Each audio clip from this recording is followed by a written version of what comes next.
오는 9월부터 만 5세 이하 자녀가 있는 가구에는 월 10만 원의 아동수당이 지급됩니다. 이 소식 이인표 생활경제 큐레이터 모시고 자세히 알아보겠습니다. 어서 오세요. 네, 안녕하세요.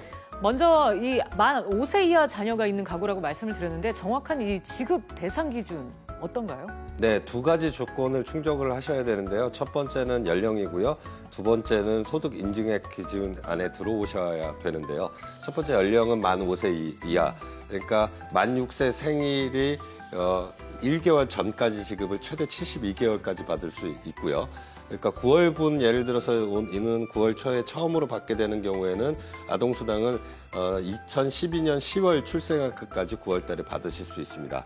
두 번째는 소득 인증을 받으셔야 되는데 소득평가액 플러스 재산의 소득 환생액으로 구분이 되는데 3인 기준의 그 가구의 경우에는 월 소득 인정액이 1,170만 원을 넘지 않아야 되고요. 이러한 기준들은 올해까지만 적용되고 내년에는 새로운 기준을 만들어서 반영토록 하고 있습니다. 네. 그럼 이제 아동수당을 받고 있던 중에 소득 상승 같은 게 이루어지면은 또 지급 기준이 달라지는 건가요? 어떻게 되나요? 네, 소득이 갑자기 많이 올라갔다. 그러면 결론부터 말씀드리면 수당 지급이 중단이 됩니다. 네. 반대로 또 예를 들어서 육아휴직 같은 걸 통해서 급여가 적어져서 소득이 좀 줄어들었다. 이러면 이제 대청구를 하실 수 있는데 반드시 청구는 별도로 하셔야 되고 재신청을 하신 다음에 그 인정을 받으시면 지급이 가능해지게 됩니다. 네, 만약 이제 보육료 지원을 받고 있는 이제 가정이라고 한다면 아동수당은 못 받게 되는 거죠? 뭐 보육리라든지 아니면 육아학습비, 양육수당 뭐 이런 것을 기존에 이미 받고 계시다 하더라도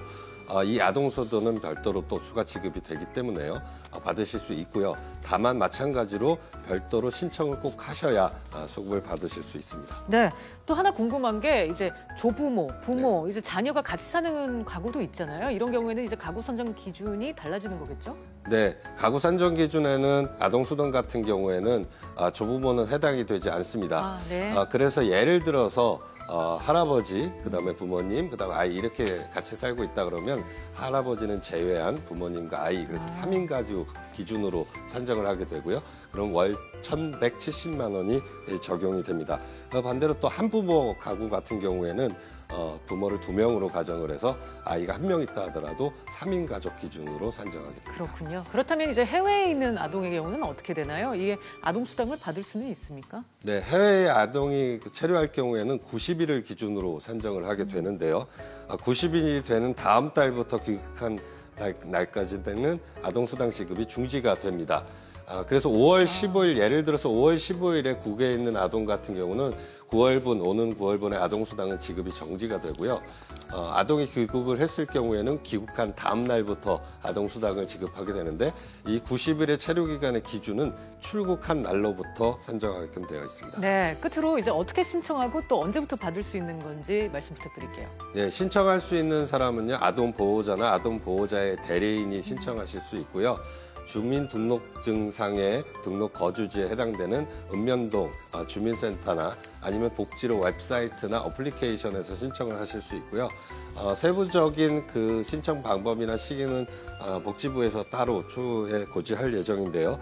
10월분을 예를 들어서 9월 달에 신청을 했음에도 불구하고 행정 절차로 인해서 수급을 못 받으신 분들은 10월 달에 9월분, 10월 달 같이 받으실 수 있으니까요. 그래서 가급적이면 좀 미리미리 신청하셔서 9월 첫 달부터 수급을 하실 수 있는 게 좋을 듯 싶습니다. 네, 오늘은 이인표 생활경제 큐레이터와 함께 9월부터 지급되는 아동수당 관련해서 알아봤습니다. 소중한 정보 감사합니다.